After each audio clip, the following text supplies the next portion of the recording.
Hello everyone, आज हम बात करेंगे इंटरनेशनल ट्रेड में। Why international, why we are involve in the international trade, what are the factors, due to that factors we have to indulge in the international business. तो ये आज के topic में हम डिस्कस करने वाले हैं कि क्यों इंटरनेशनल ट्रेड या इंटरनेशनल बिजनेस में कंट्रीज़ इन्वॉल्व होती हैं और उसका क्या इफ़ेक्ट है। ठीक है, कौन कौन से ऐसे फैक्टर्स हैं जो हमारे लिए ऐसे बात करें रिक्वायरमेंट्स हैं to emerge in the international business और इंटरनेशनल ट्रेड, तो वो आज के लेक्चर्स में हम डिस्कस करने वाले हैं। सेकंड थिंग मैं आपको बता दूं, ये टॉपिक एग्ज़ाम में कई तरीके से आया हुआ है। ठीक है, तो कुछ लास्ट ईयर के जो क्वेश्चन पेपर्स हैं उसमें ये मॉडिफाई इनडायरेक्ट तरीके से पूछा गया है और कुछ क्वेश्चन पेपर्स में डायरेक्टली पूछ लिया गया है। अगर इनडायरेक्ट क्वेश्चंस आते हैं तो वहाँ पे आपको सबसे पहले क्वेश्चन को प्रॉपरली रीड करना है और ये समझना है कि एक्चुअल में क्या पूछा गया है क्वेश्चन को। ठीक है, मतलब मीन्स टू से कि एक्चुअली लिखना क्या है।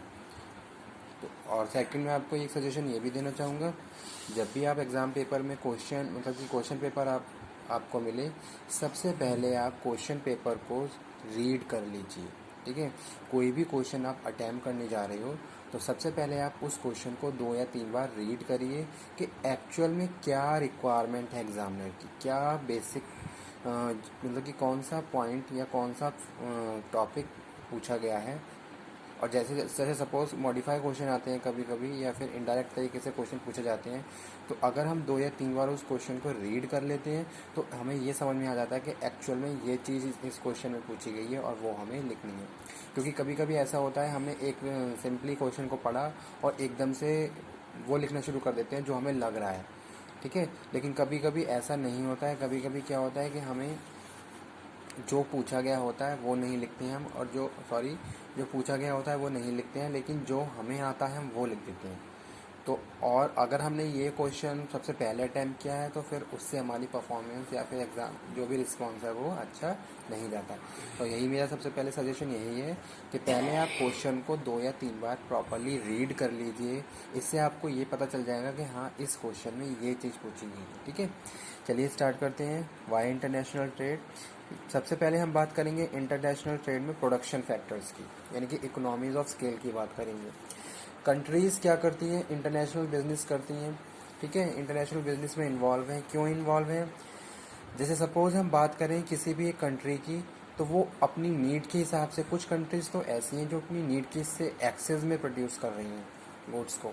ठीक है, और लेकिन कुछ कंट्रीज़ ऐसी हैं जो अपनी मार्केट में नीड को भी, कस्टमर की नीड को भी सेटिस्फाई नहीं कर पा रही हैं, यानी कि उनका प्रोडक्शन इतना बिलो है कि नीड के लिए भी प्रॉपर सप्लाई नहीं हो पा रही है। तो पहली चीज़ यही है, मार्केट में डिमांड को सेटिस्फाई करने के लिए, कस्टमर को प्रॉपरली फैसिलिटेट करने के लिए आप क्या करते हो, दूसरे देशों से गुड्स को इंपोर्ट करते हो। जो कि हम बात करें किसमें, इंटरनेशनल बिजनेस में। इंटरनेशनल बिजनेस में हम बात करते हैं एक्सपोर्ट की और इंपोर्ट की। तो एक्सपोर्ट क्या है? एक्सपोर्ट, आप गुड्स को प्रोड्यूस कर रहे हो, मैन्युफैक्चर कर रहे हो, मैन्युफैक्चर करने के बाद दूसरे देशों में बेच रहे हो, तो वो हम कहते हैं क्या, एक्सपोर्ट। लेकिन अगर हम बात करते हैं इंपोर्ट की, तो इंपोर्ट में हम बात कर रहे हैं जो रिसोर्सेज हमारी कंट्री में स्केयर हैं, उन रिसोर्स के जो गुड्स हैं उनको हम दूसरे देशों से मंगवाते हैं। हम खुद इतने मतलब कि ये कह लो, कॉस्ट फैक्टर कह लो या फिर अवेलेबिलिटी ऑफ रिसोर्सेज कह लीजिए, जिसकी वजह से हम प्रॉपरली प्रोडक्शन मैन्युफैक्चर गुड्स नहीं कर पाते हैं और डिमांड प्रॉपरली और सप्लाई को पूरी नहीं कर पाते हैं। अब उस केस में हम क्या करेंगे, अगर हमारे मार्केट में डिमांड आ रही है लेकिन सप्लाई प्रॉपर नहीं है, तो उस केस में हम क्या करेंगे, दूसरे देशों से उस गुड्स को इंपोर्ट करते हैं।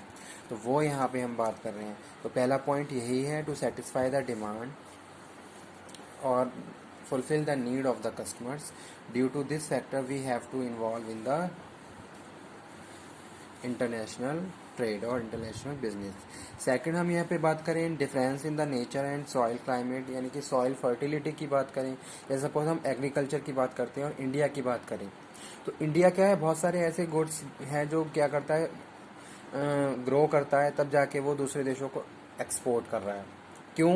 क्योंकि इंडिया की बात करें तो पहली चीज़ तो क्या, इंडिया का जो एनवायरनमेंट है, जो क्लाइमेट है, उसके हिसाब से जो एग्रीकल्चर फैक्टर है वो प्रॉपरली हम कंसीडर कर पाते हैं, ठीक है। जैसे सपोज टाइम पे, किस टाइम पे कौन सी फसल होनी है, ठीक है, और वो हम क्या करते हैं, प्रोड्यूस करके फिर दूसरे देशों को भी भेजते हैं जहाँ स्केयरसिटी है उन गुड्स, या फिर जो भी ग्रेन है वगैरह जो भी होते हैं एग्रीकल्चर,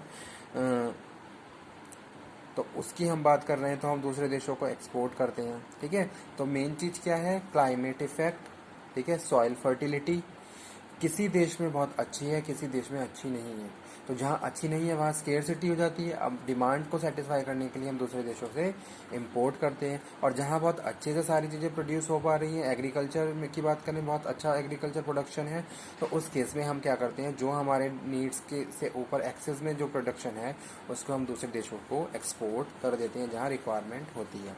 नेक्स्ट हम बात करें क्लाइमेट एंड कंडीशंस में भी द कॉस्ट ऑफ प्रोडक्शन में भी, ठीक है। अब यहाँ पे हम बात कर रहे हैं अवेलेबिलिटी ऑफ रिसोर्सेज, ठीक है। जहाँ पे हमें अवेलेबिलिटी मिलती है वहीं पे हम प्रोडक्शन स्टार्ट करते हैं ताकि हमें रॉ मटेरियल लाने में ले जाने में परेशानी ना हो। अब अगर हमारे फर्म के लिए अच्छे से हम रॉ मटेरियल अवेलेबल है तो हमारा प्रोडक्शन अच्छे से होगा, प्रोडक्शन अच्छे से होगा तो हम क्वालिटेटिव गुड्स प्रोड्यूस करेंगे, क्वांटिटेटिव गुड्स प्रोड्यूस करेंगे और दूसरे देशों में उसको एक्सपोर्ट भी करेंगे, ठीक है। तो वो यहाँ पे हम बात कर रहे हैं climate condition and other cost of the production. और सेकंड थिंग ये, अगर हम इकोनॉमीज ऑफ स्केल यानी कि ह्यूज ज़्यादा क्वांटिटी में प्रोड्यूस करते हैं तो हमारी कॉस्ट क्या हो जाती है, रिड्यूस हो जाती है, ठीक है। उसके बाद हम बात कर रहे हैं difference in culture and skill, some groups of peoples special. जैसे हम बात करें इंडिया की, तो इंडिया से बहुत सारे इंजीनियर्स दूसरे देशों में जाके अपनी सर्विसेज दे रहे हैं। तो इस तरीके से क्या है, अगर हम ह्यूमन रिसोर्स की भी बात करें तो उसका भी क्या है, ट्रांसफॉर्मेशन है इधर से उधर, ठीक है। अब किसी एक कंट्री में स्पेशल काइंड के स्किल्स की रिक्वायरमेंट है लेकिन वहाँ पे उस टाइप के स्किल्स की मैन पावर नहीं है, तो उस केस में हम क्या करते हैं, इधर से उधर ट्रांसफॉर्मेशन करते हैं।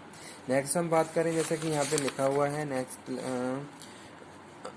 डिस्ट्रीब्यूशन ऑफ फैक्टर प्रोडक्शन, ठीक है, और increase standard of living, choice of goods and services, ठीक है। पहली चीज़ क्या है, choice of goods and services. अब choice of goods and services तभी अवेलेबल होगी जब इंटरनेशनल मार्केट में varieties of goods and services available होंगी, पहली चीज़, ठीक है। अब आपके पास इंटरनेशनल मार्केट की बात करें तो varieties of goods and services में बहुत सारे अल्टरनेटिव्स हैं, आप किसी एक को सिलेक्ट कर सकते हो, उसको कंज्यूम कर सकते हो, पहली चीज़। दूसरी चीज़, आपका लिविंग स्टैंडर्ड आप इंक्रीज कर सकते हो अगर आपके पास varieties of goods and services available है, ठीक है। तीसरी चीज़, अनइवन डिस्ट्रीब्यूशन ऑफ फैक्टर, अगर आपका डिस्ट्रीब्यूशन फैक्टर प्रॉपरली नहीं हो है, जैसे production makes countries not to be self sufficient, hence